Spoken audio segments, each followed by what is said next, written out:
Greetings, diners, and welcome to another Collapse Cafe here on the Doomstead Diner. Today, I am welcoming a new guest and a new cross-posting blogger on the diner. I just posted up one of her essays yesterday, and I had planned to send off this broadcast with her earlier today, but we've had technical issues. But we are happy to be able to get ourselves off now. But before we do get ourselves off, once again, I want to remind you folks that the Sun Foundation, Sustaining Universal Needs, is looking for help in our quest to provide affordable housing to people, to change the way we're growing our food and bring it more local and more healthy, and to address our energy needs, which are quite extensive these days and need to be reduced and need to be done in a more ecologically sound and renewable fashion, hopefully. So if you look up in the corner of your screen over here, there's going to be a little icon for you to click on, and you can make a donation if you enjoy our broadcasts. All right, so that being said, let me introduce my guest today. Her name is Rivera Sun. She's an author, and she wrote a book, The Dandelion Insurrection, I believe it's called, and another one, Billionaire Buddha, which is how I got to know her or meet her. Interviewed the subject of that book, who was fictionalized somewhat, I believe, Daryl Garner, and I interviewed him a few weeks ago, maybe a month ago, I'm not sure now. And so I asked him if I could talk to Rivera too and find out more about her and her perspective on things. So that's a little bit about her. And there's a lot of remarkable coincidences here. We're both writers. We both do interview type shows over the internet, and we have similar concerns and so forth. But of course, I'm the better looking one. Anyway, so Rivera, welcome, and glad to have you here on the Collapse Cafe. Well, thank you for having me, Ari. It's great to be in the conversation with you and with your listeners this afternoon. It's always great to exchange ideas and to hear from another point of view. Yeah, it's the internet is remarkable in this way, that you can exchange ideas with people so far away. Sometimes I talk halfway around the earth to people in virtually real time. And, we do this live, folks. There's no editing or anything that's going to be done in this broadcast. Whatever comes out is what comes out. So we try to keep it moving. Anyway, so Rivera, you got to introduce yourself to our audience. Most of them probably have not heard of Rivera Sun at this point, but we hope to make you a star.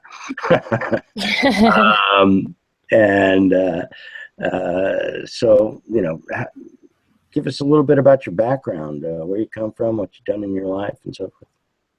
Sure. Well, as you mentioned, I'm a novelist. I'm getting well known in sort of a cult. I don't know if cult's the right word.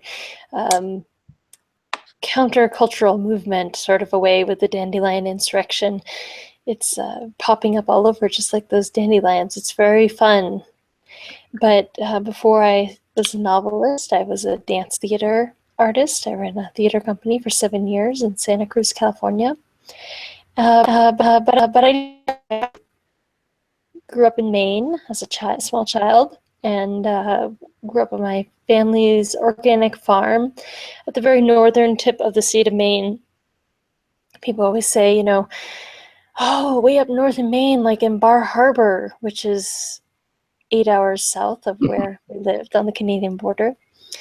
And I grew up as a working farmer, really spent that time in the field, and really got my hands dirty and worked alongside my siblings, got up at the proverbial, 4 or 5 o'clock in the morning to do the chores before getting on the school bus, came home from the school bus, didn't do my homework right away, went out to work, and then did our homework after dusk. So it was a How many different kind of a life. siblings? I have 4 siblings. I have a twin sister, a younger sister, and twin brother, and twin brothers, and all 5 of us are born in 3 years. Can you Wow. imagine? Yeah, so It's we always joke nonstop that, pregnancy there for mom. yeah, pretty much everything happens in our family all at once and very intensely, and then it's over. Well, yeah, your life isn't over yet. There's still a lot of years left of that to go. Uh, so you grew up on the farm, and that we talked a little bit earlier about, you know, farming issues, agribiz versus local farming, and so forth.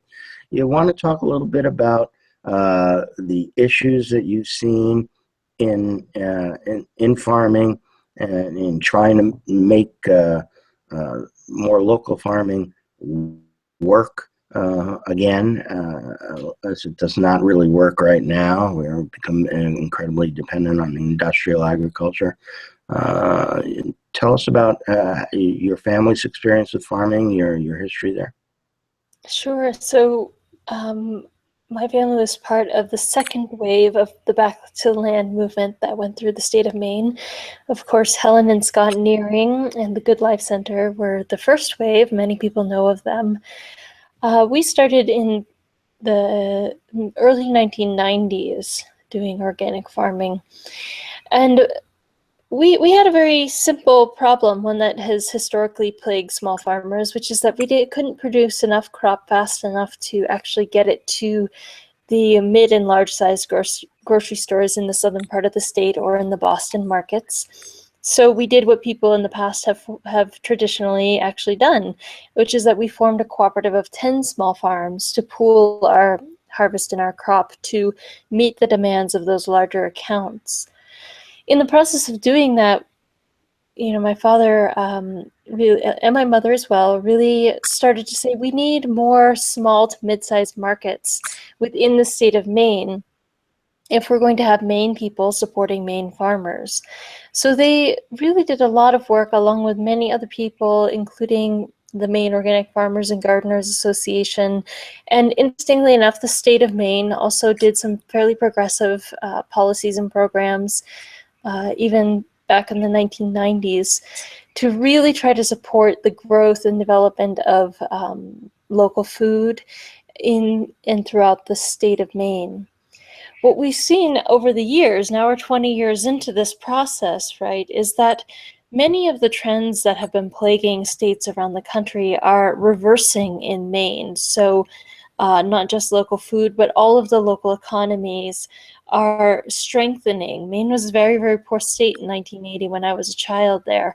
And it has actually been changing that paradigm. It's not completely out of the challenges of poverty. Could never say that about the state of Maine, but it is certainly building what people are now calling resilience. But for us, we're just ways of supporting one another. Maine has a very strong ethic and ethos of independence and supporting your neighbor. And that got actualized in the local food and local economy movements. What then we started to understand was that it's not enough just to have your tiny little farmer and your weekly market. They can't live on that. We can't eat on that, basically. We needed to help grow the farmers and the markets to the next stage. So you're going from small to small, mid-sized accounts, farms, and businesses. And in doing that, we formed a distribution company called Crown of Maine Organic Cooperative. And this helped to meet a need that was in the state to get the produce and product across the state of Maine to the small local natural food stores and grocery stores that were cropping up all over the state. We've seen more and more of these come out. A lot of the old coastal cities, their downtowns are now reviving, and one of the things that you will see in those downtowns is not just tourist shops, which is oftentimes what happens when people revive a downtown. In these downtowns, you're seeing small grocery stores for the local communities. So there's a number of other things going on in the state of Maine that really help this whole situation. One of them is Maine has several very progressive policies about getting young people paired with old farmers to help give them opportunities to farm land, use equipment, gain access to the knowledge and wisdom that comes from people who have been working on the land all of their lives. Are you familiar with the Woofer program? Is that part of it?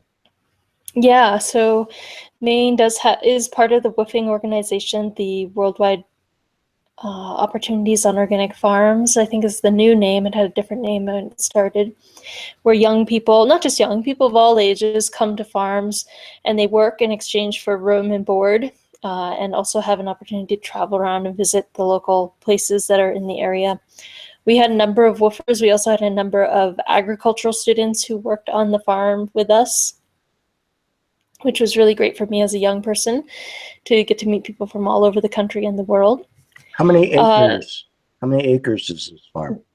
We farmed 40 acres in crop rotation. So on any given year, we were farming 10 to 12 acres in cash production crop versus rotating soil replenishment type crops through the other acres. Mm-hmm. Did you do any livestock, chickens, pigs, anything like that? We did not commercially. We did have 2 pigs, which my father bought for meat pigs for the family and told us we couldn't name them. So we negotiated. We're very good at negotiating. Our father was a salesman, really. And we said, what if we named them Porker and Bacon? Wouldn't that keep us realistic about it? And so we got to name the pigs. They grew up to be 700 and 800 pounds, and we never did eat the pigs. Never ate them, huh? No, my dad actually got attached to them. I asked this question because one of the diners has recently gone into pig ranching, and he's actually breeding and a variant of pig called a Mangalitsa, and it actually has fur on it. At least unless it rubs it off,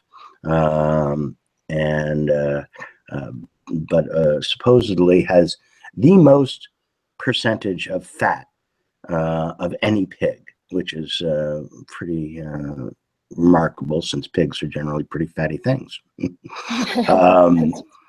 And I tried to convince him to maybe get one of these pigs for our son convocation that we're having in South Carolina next month, but the pigs aren't big enough yet. They're only like 250 pounds or something like that so far, so they're gonna have to get a lot bigger before they go under the knife.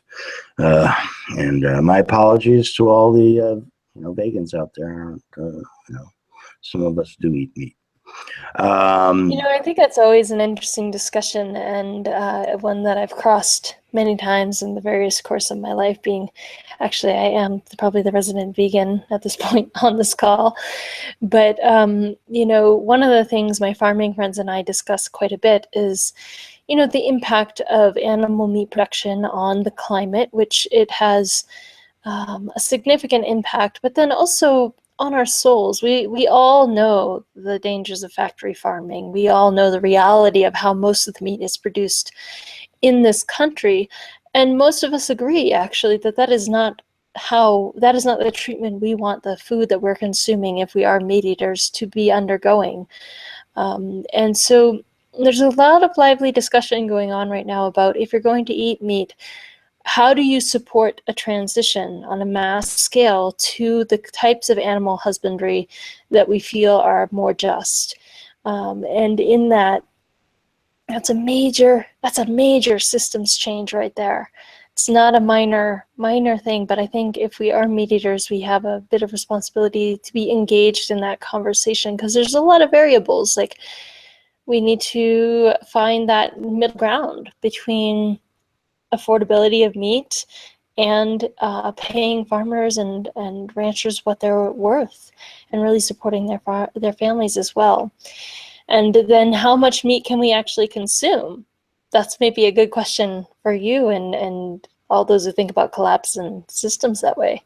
Well, I'm a big proponent of actually moving off of moving down the chain a bit, moving off mammalian type of meats and moving down to the insect level. I personally have no trouble eating insects. I can eat worms and grasshoppers, no problem. I did it since I'm a How kid. about mosquitoes? Because I got Well, plenty we of have some mosquitoes big for ones you in here, Maine. and they will occasionally fly in my mouth. But no, mosquitoes are not very good food. There are a lot of other, real good food insects. Grubs are real good, and ants are not too bad. Um, but you have to. That's one level of the food chain that we can move to, and still, maintain a good animal protein in your total diet. Then, besides that, you have, the reptiles, frogs, and so forth are real good eating. So, these big animals that produce a lot of methane and, these big livestock farms, they're mammals. And so the diseases that pass between them also will pass on to humans and migrate and change and, morph in various ways. But, the more of them you have, the more of you have them breeding in close proximity, the more disease problems you have. And disease is going to be one of the primary vectors of death in a collapse phase of our civilization and our society. So this is something we have to be very concerned with. One interesting note on that, just recently in the news, a couple of days ago, is that they're developing now, instead of using antibiotics to keep all the animals from getting too sick to slaughter and so forth and cause diseases in people, is they're now trying to develop a whole plethora of vaccines, and the pharmaceutical industry is now I think this is their next big market that they want to attack. Have you heard about vaccinations in animals, and what's your opinions on antibiotics and all of that stuff? That's interesting.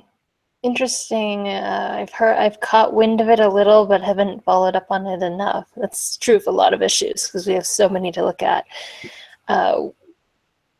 My concern, just off the top of my head, is that we'll go down the same road that we've gone with antibiotics, which is ever increasing resistant cycles and strains of bacteria, but in the viral department, which is what vaccines really address, if I'm not mistaken.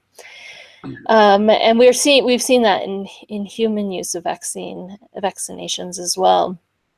So I have some concerns about that, but I have been called a radical before, and I'm okay with that title. But I think when we look for the root of the problem, what we have is unhealthy living conditions for animals and humans, poor health in animals and humans. And without resolving those two factors, then we're always going down the rabbit hole of trying to find these whack-a-mole solutions of trying to get rid of the worst problem that's springing up in front of our face rather than dealing with the underlying issue. Yeah, it's a problem of increasing complexity. Each solution to an old problem you had has a whole brand new set of its own problems. There's no free lunch in the world, and you get into this pattern of trying to create techno solutions to every last problem that you had. And the problem with that is that the more complexity you have, the more energy it takes to run the entire system. And as long as you have increasing amounts of per capita energy, as long as the energy flows, you can do these increasingly complex solutions. But once you run into a situation where energy is decreasing, or per capita energy is decreasing anyway, then those solutions like big sanitation systems and stuff, lots of pumped water through your toilets and cleansed water that's run through filtration and through chlorination or fluoridation or whatever is used to kill off bacteria. All those techno solutions to problems that we've had as our civilization has increased in size and increased in complexity simply won't work once we reach an inflection point. And that's a problem that needs to be addressed as we move into the future. Okay, so let's move off the topic of food and food production, health. Well, if you don't mind, I'd like to ask you a little bit about this sustaining universal needs project that you're bringing down to the South, and the idea of a model sustainability center. I'm not sure if sustainability is the word that you use for it exactly, but places where people can actually go and learn skills. They can see how a town can become self-reliant, learn how to do those practices and apply them in their own community. I'd love to just hear a little bit more about that, because I thought it was such an intriguing notion, and particularly because it is something that more and more people are expressing interest in as our systems struggle to maintain the way that they're going, and at a time when maintaining the way that we're going is really quite disastrous. Yeah, we do seem to be moving on a path that is not sustainable. I became interested in these questions about 8 years ago. What makes our society work? How do we move the money around? How do we move the goods and services around? I was a banker early in my life, and I observed two companies that I dealt with on a regular basis go down the toilet. Bear Stearns and Lehman Brothers. I was at Merrill Lynch and Drexel, and I said, what's happening here?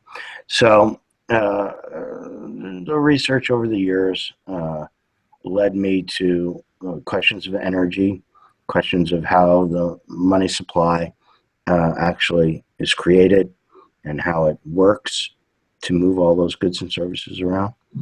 And then I got into collapse, which is the realization that we're on a trajectory that's going to take us off the type of culture that we're used to living. And in the process of that, I talked to many people who call themselves preppers. Preppers are people who get lots of dried food, and some of them build their own what I call doomsteads, homesteads, for little farms to try to be self-sufficient and so forth. And the more I talked to these people and the more I examined it, the more I realized how futile that whole business was, because human beings don't work that way. We're not individuals that can be self-sustaining by ourselves, and it takes certain size of community to be able to actually be self-sustaining. And there are minimums and maximums to these ideas. Dunbar's number, which is about 150 people, is considered a maximum number of people that you can directly relate to. And in so doing, have what you would call a fair government. And that's many tribes in the hunter-gatherer era were based on around 150 people, but there were larger ones. The people in the Pacific Northwest who engaged in potlatch, which is a gift economy, were numbering, some of their tribes numbered in thousands, low thousands, and as a whole in the Pacific Northwest prior to the European invasion, there were about 250,000 people participating in this sort of economy. So I started thinking about how could we recreate such a thing?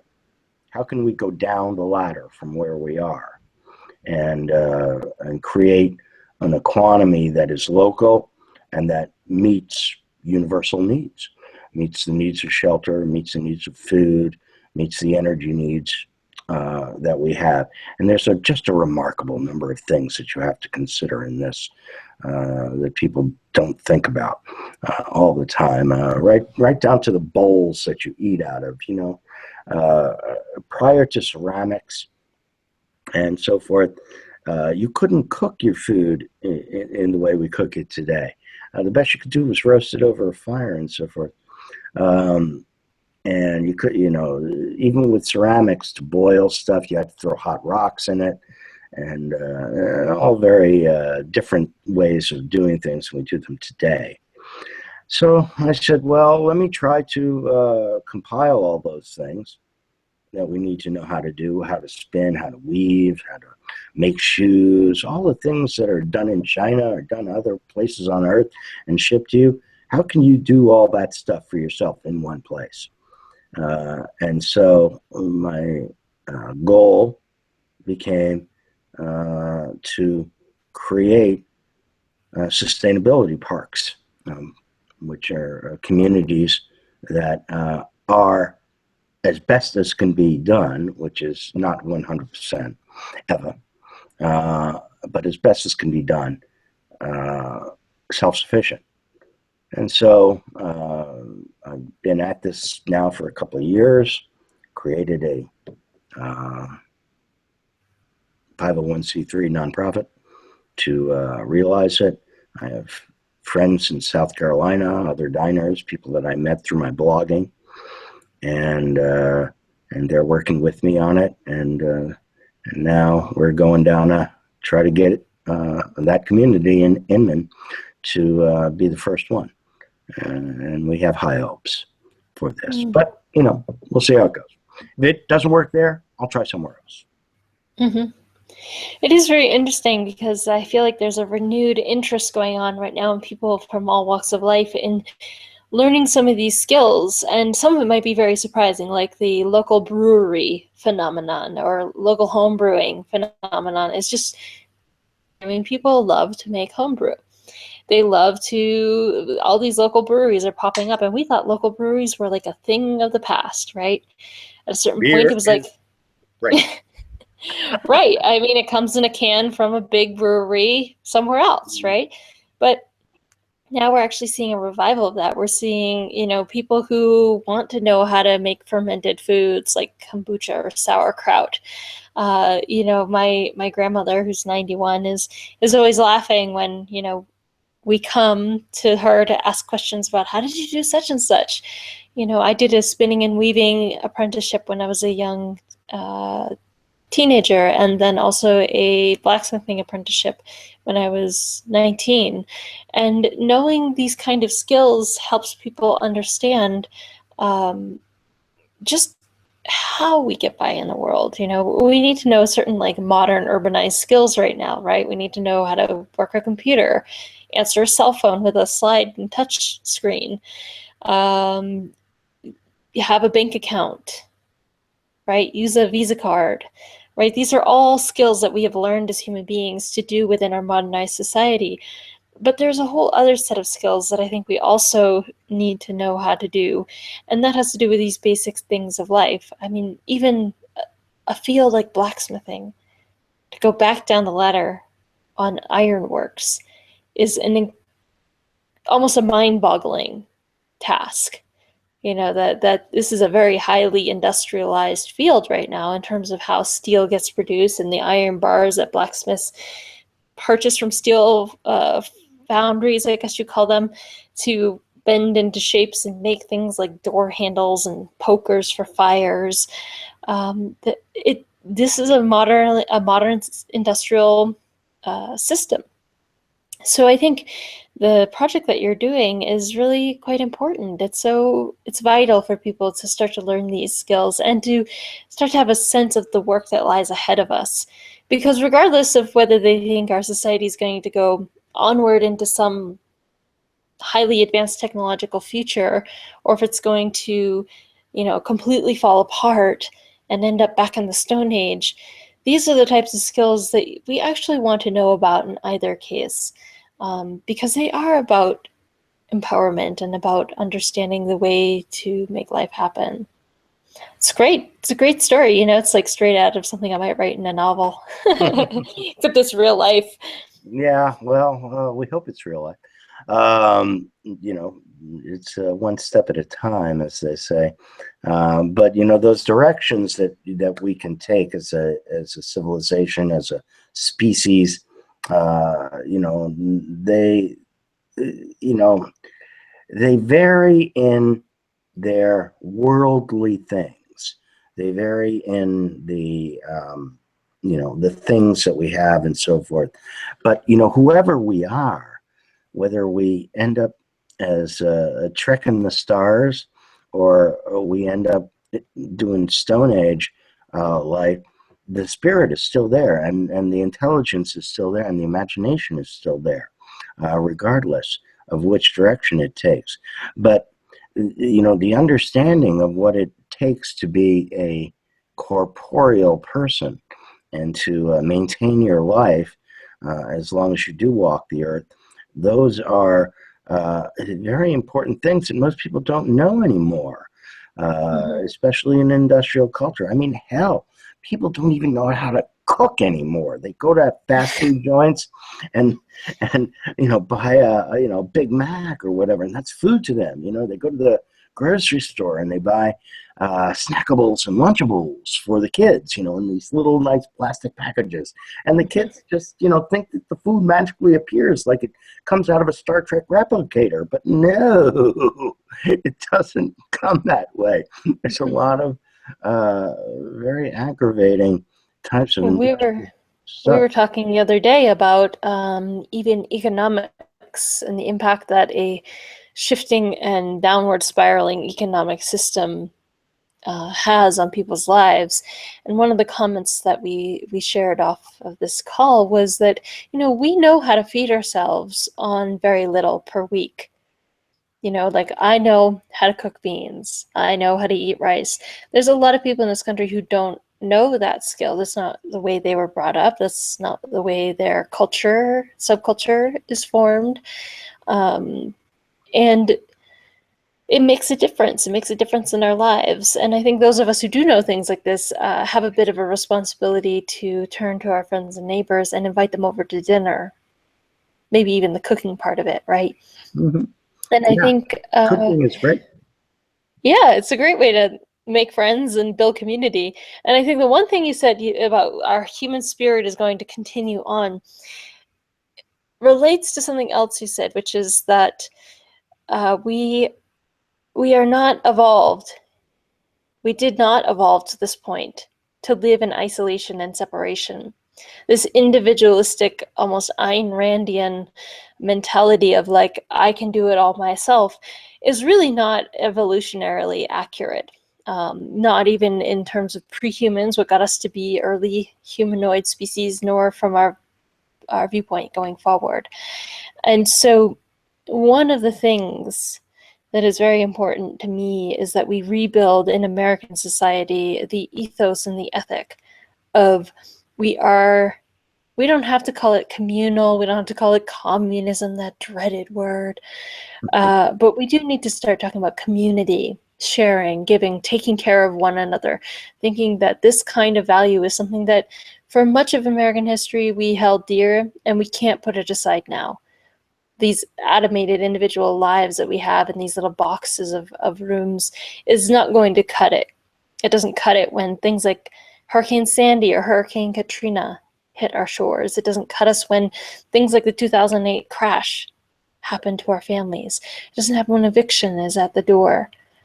We've always, the way humanity has either sunk or swum in civilizations around the world is based on our ability to work together to take care of one another. Yeah, unfortunately, with American society as it has evolved and as the capitalist system has evolved, is the credo that greed is good, and that you look out for number one. Is the most important thing in your life, and it's all about me, but it's not all about you. It's all about us, and getting the us back in it is probably the biggest challenge that there is. Especially when you look around the blogosphere, and you mentioned communism and red baiting against any type of socialist type of thoughts are deprecated, and the way I've gotten around that sort of stuff in the past is I don't call myself a communist, because I'm not. I'm not a communist. I don't believe in large systems.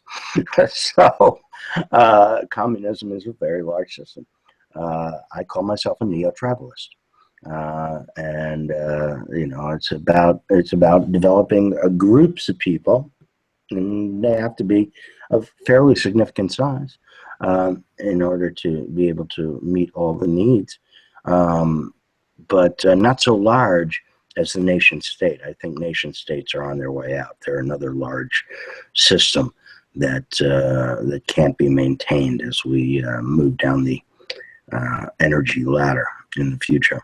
And you see that happening in the European Union. It actually happened earlier with the breakup of the old Soviet Union, and eventually it's going to come to the fascist states of America too. We will break up into regional units and so forth over time. Unfortunately, I cannot give you an exact timeline on that. If I could, I would be the Nostradamus of this millennia. I can't predict when the date will be, but that's the direction that we're moving. All right. So what I was trying to work our way back to here is some more stuff about you. So you ran a dance theater out in California for a while, but then you mentioned to me that you sort of had a political awakening, and that came with the Occupy movement. You want to tell me about your experience with Occupy? Sure. I've been dealing with some what we call social justice themes within the context of the theater and dance work that I was doing. I always like to make shows about things that were meaningful to our lives. But I wasn't really politically aware or politically active. I take that back. I wasn't politically active. I was aware enough to know that what we call politics in the U.S. it was an extremely corrupt system. Something that had, my first election was Bush versus Gore. And if that doesn't turn you off politics, I don't know what will. So when Occupy happened, I was absolutely amazed at it breaking out across the country. I went down to my local encampment.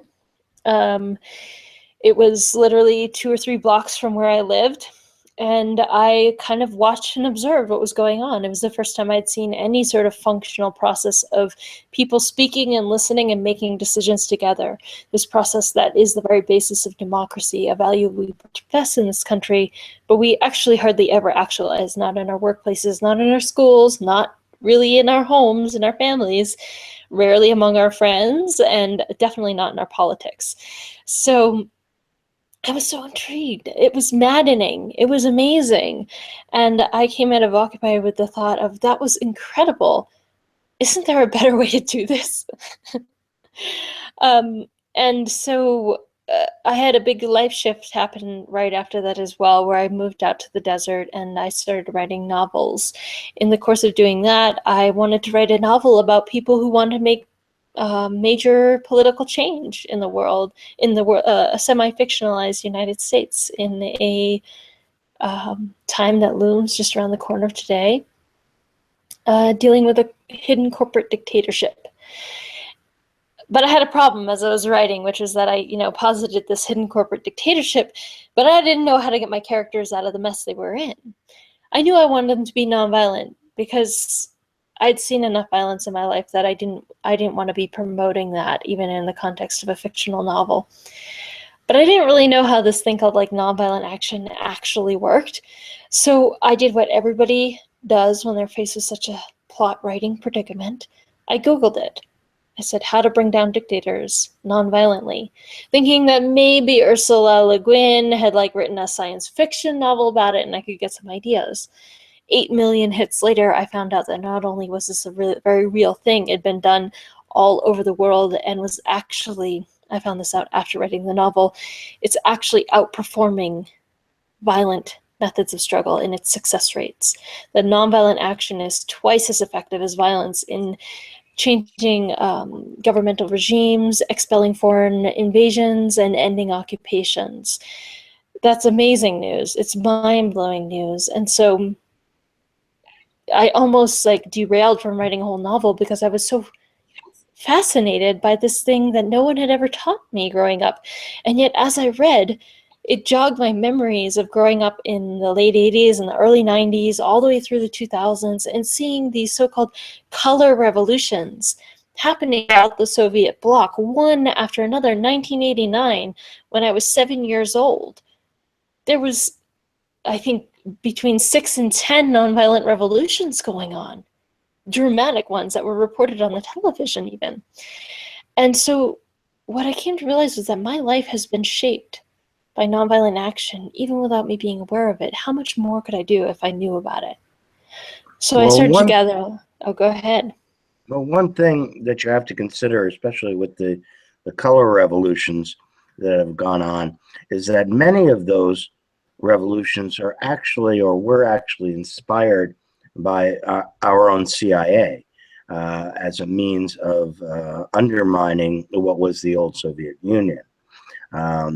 You can make an assertion about certain ones of them, but in the broad scope of nonviolent action over 100-year period, that you can really see the strong track record of nonviolent action, even by factoring those out. So I'm not arguing with your claim with certain case studies on that, but I do want to make sure that we're really clear that that is not the determining factor in nonviolent struggle's success. Mm-hmm, mm-hmm. Yeah, and as far as diners go, we're the bunch is very much into nonviolence. I'm a historian myself, and I try to observe what changes that have gone on in history, and my observation is not the same as yours. I have seen more big changes come from violent revolutions than from the nonviolent ones. Things like the Bolshevik Revolution in Russia, the French Revolution in France, the 1700s, the American Revolution. Right. So let's these break it down. These large revolutions generally incorporate wars and all the rest of that stuff. Very large scale. The change in the United States in the 1800s, the change over from agrarian to industrial life happened as a result of the Civil War. It was a victory of the industrialists over the agrarian South. I mean, that's, it had. I think that's a marked difference between the last century and the one prior to that. That we do see in the study I'm quoting about the success rate of nonviolent struggle references 1900 to 2005, I believe. So number one, that's a big difference. Those three revolutions that you quoted were prior to that measurement date. And there's a reason they cut their study off at that point. But one of the things you see over the 100 years is the escalation curve of nonviolent struggle going like this off the chart. So it's becoming an increasingly used tactic, or it's more than a tactic, a methodology for making change. But it's interesting, in human history, the jury's always still out. We never know what the next chapter might bring. But I do know that I think it's very important to understand the dynamics of systems theory within nonviolent action and violent action, and what actually is making the change. We know that systems flourish because of the consent and cooperation, participation and support of the various parts of society and sectors. That's how these systems can arise. Nonviolent action, the very methodology of it is to interrupt those systems, to withhold consent and cooperation, to block participation and support from reaching what the system needs. And in the most ideal cases, to bring those resources of people, time, materials, sanction power, even into the movement itself, or into the change that we want to be seeing in the world. So for me, there's a really exciting component of it that has to do with systems. Of course, violence can also do that. It can also interrupt. That's what military strategy is all about. Blockade the supply, bomb this thing, kill all these people so that the ruler that you're trying to get rid of can't rule anymore. And if we can do it with nonviolent struggle, why do we need the war and why do we need the violence? I think it's a good question. Because it makes money for some people. Well, that point aside, I meant like me, who isn't standing to make money off the military-industrial complex. Right. Well, the issue is if you go and you talk to any given individual, they will say, "I want peace." And you go out and you talk to anybody, "I don't want to go to war. I don't want to be, do this." But then on the other hand, they'll say, "But I need to defend my country, and I need to, maintain my my life. All these things that the American way of life, if you will." Which I believe it was George Bush said was a non-negotiable. And, that means, your right to go out and, eat as many McDonald's hamburgers as you can and drive your car around willy-nilly all over the place and burn as much petroleum as is humanly possible in one lifetime. 2 cars in every garage and all the rest of that good shit. Those are, the things that we are defending. And, in order to be able to acquire those things, it's a greed mentality, of course. But in order to acquire all those things, somebody else has to pay for it, you see. Again, as I said before, there's no free lunch. And so what our military's job is to go out there and make sure that all the places that have the resources that we need to live this style of life will take our dollars in exchange for their resources and impoverish themselves and do whatever they need to do in order to survive in the face of that. And that is how it has worked since the days of at least Smedley Butler, but going back well before Smedley and War is a Racket. The American military isn't about democracy. The American military is about getting resources for essentially large corporations who then distribute them out to the population at large. Sort of. They give you back a coin so they can keep the fortune is really how they work, but that's okay. Yeah. We're agreed on this, yes. Trickle down economics, as they say. For it to work, but there has to be an energy source. It's all thermodynamics, and so once the energy source out there diminishes to a certain point, that sort of economics won't work anymore, and that's something that a lot of people don't realize or accept. They think that the uber wealthy will be uber wealthy in perpetuity, but that's not so. That wealth is dependent on a very, very large source of energy that is rapidly diminishing. And we as a population at large, the peons, have to be prepared for that time. because we've become dependent on that organization and these sort of father figures, if you will, of people who run the show. They, and we call them they. Yeah. What they will do, and it's not them. It's we have to start doing shit because they're not going to be able to do shit in a little while. Well, it's interesting because if you look at the early labor movement and the level of organization, the mutual aid societies, and the effort towards holding, seizing, and operating the means of production as workers, not as individual rulers. And then the dynamic that occurred with all of that and the onset of World War I, and how the Espionage and Treason Act was used to just destroy the labor movements. I mean, they arrested, I think, 300 or 500 labor organization leaders within a single week under the Espionage and Treason Act. Because the slogan of the early socialists and the workers was, why should the poor men die in the rich man's war? Why should we go die to make your capitalist holdings larger? And we could take out the word capitalist from that equation. We don't really have to dicker about the three big words here. But, I think what you're bringing up is a really interesting point, that in a time of this great change, there is a great opportunity, but also a great danger in the changing values of the public. What's really important to us peons, as you say, us normal people? What are we really going to stand up for, and how are we going to build this way of life, assert this way of life, and defend this way of life? And I don't mean by Second Amendment rights, because guess what? They're always going to win at that game. They've been spending trillions of dollars every year on that game. There's no amount of money I have that can arm up against the U.S. Army. This is one of those never questions. The issue about armaments is that those suckers are extremely energy dependent, and you don't, bullets don't use gunpowder in general in the old sense of the word, saltpeter and so forth.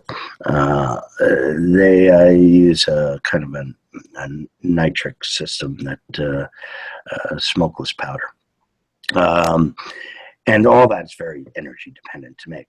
So there will come a time here when those big, powerful weapons go the way of the dinosaur. The jets won't fly anymore. The aircraft carriers will be all at the bottom of Davy Jones' locker and so forth. When and if that big war gets going, it won't take a week before the Chinese put every carrier down to the bottom of the ocean with cruise missiles and so forth, and we do the same thing to them and so forth. All those big weapon systems are going to be history really fast. So on the weapons issue, it becomes a question of how good are you with primitive weapons? Can you use an atlatl? Can you use a crossbow? Can you use a sling like David did against Goliath and so forth?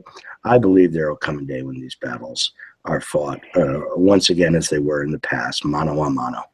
I would love to challenge you a little bit in thinking about how we're skilling up and arming up as a populace. Do you know your 198 methods plus? There's more than 198 methods of nonviolent struggle. Are you organized in such a way that you could use these nonviolent weapons?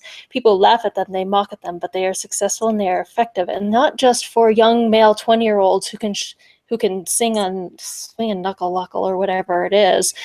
I'm not going to win a fight even against you, but I can certainly win a non-cooperation strategy.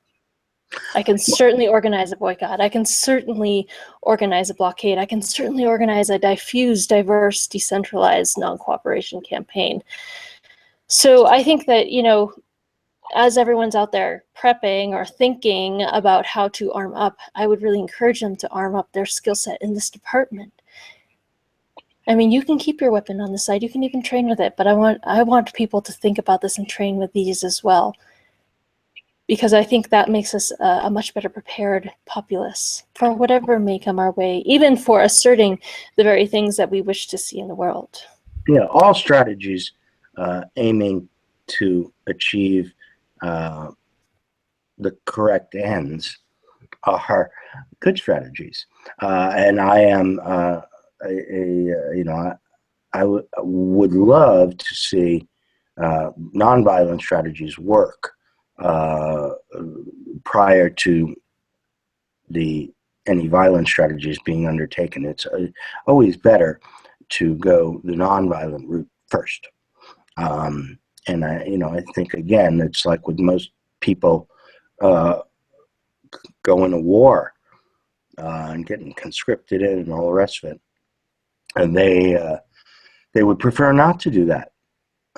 Everybody would prefer that as individuals, but the way that the society works, has a kind of network intelligence that's kind of stupid. The network intelligence is only as smart as its dumbest node, and there are some remarkably stupid nodes in charge of our political system. Especially at the top, the big nodes are the stupidest. In many respects. So, my sense is that you have to see the way things have gone in the past, and you have to prepare yourself for that on as many levels as you possibly can. And sun is it's a preparation method. It's a preparation for economic failure, essentially. On the social level, you have the potential for social dislocation of extreme amounts. And, you see places like Somalia, Nigeria, Syria, where the social structure has so severely broken down that that violence is endemic. And if you're not prepared for that, then you're not prepared. You'll have to realize. You have to dig deeper than the headlines and the stories, because when you do look in those regions of the world, some of the most effective, for instance, some of the most interesting and underreported effective resistance to ISIS right now is going on a lot around communities that are organizing to supply the basic humanitarian needs and the human need and craving for organization and governance in a nonviolent way. Now, people don't know about these stories because our media doesn't report on them, because we have a big blind spot when it comes to all the kinds of things that people are doing besides using weapons. So I always challenge people on this, because what we don't know can kill us, right? So our lack of knowledge of how people use all of these things that are not violence, and we can call them nonviolent action, but there are also things like peace building skills, conflict resolutions, de-escalation, unarmed peacekeeping.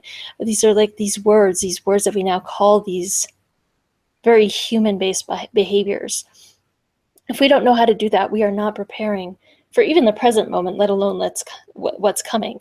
If you don't know, as I know, how to go up to a 6-foot-tall neo-Nazi who's screaming at you and get them to calm down, are you really prepared for what's coming? Oh, I'm very good at going up against much bigger people than I am and not getting hit. That's a skill that I've had since I was a little boy, because I was a small one, and bigger kids would want to pick on me, and it didn't happen. And so I have my own set of conflict resolution skills that have worked for me. But again, it's a network problem. What works for one person in one way doesn't always work for groups in a group situation. And so,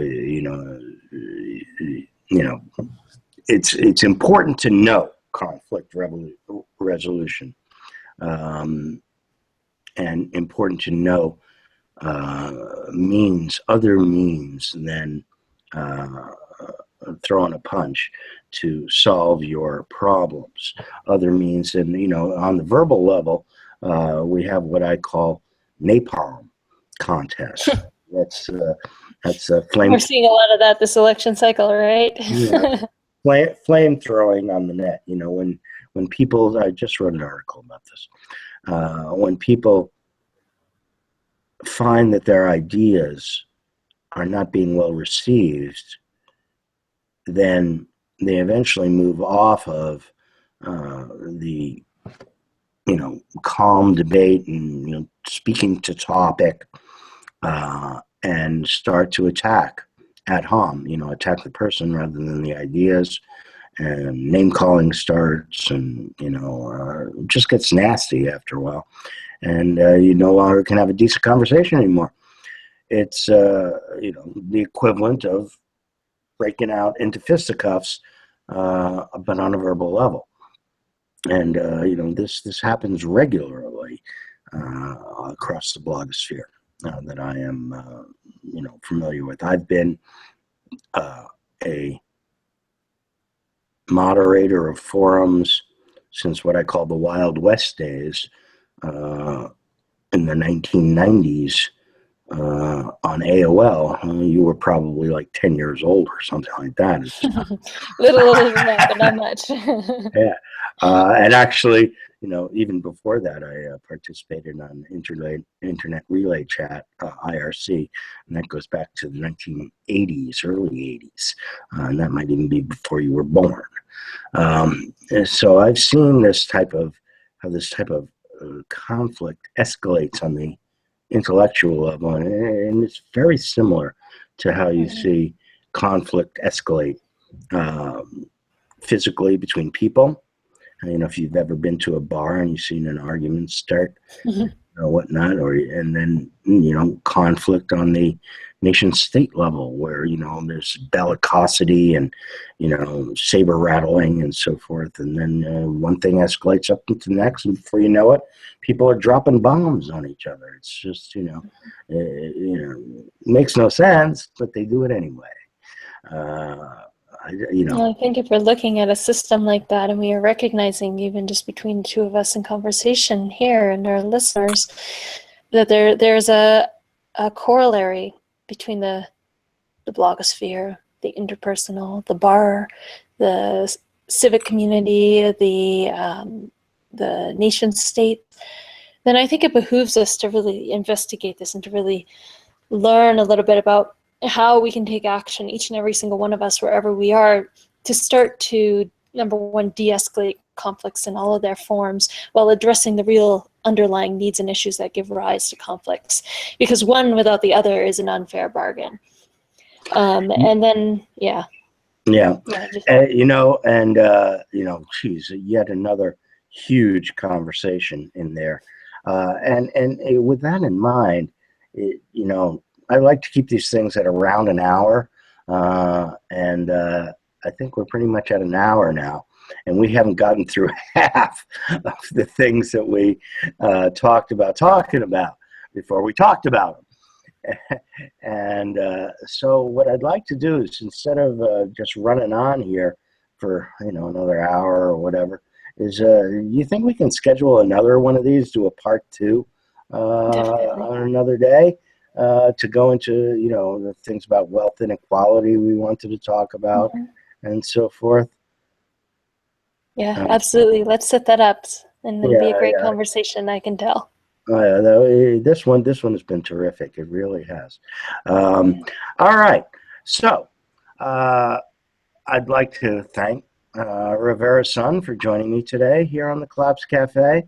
Very enlightening conversation, and some different perspectives on violence and nonviolence as it occupies us, and big similarities on our goals in developing self-sufficiency and resilience in food production and in our population at large, and learning how to live as independent people, not as people dependent on an industrial culture.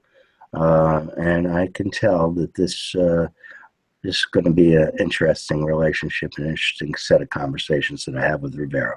Rivera, you got anything you want to say before we leave? Well, just thank you for hosting these shows and opening the conversations with people. That this is how we learn as human beings. It's a very old technology, even if we're on a newer technology, to facilitate it happening across geographic distance. So thank you. Very much appreciate being here. Yeah, I love talking to you. And that's all to do this time. Until next time, here on the Collapse Cafe. Later, diners.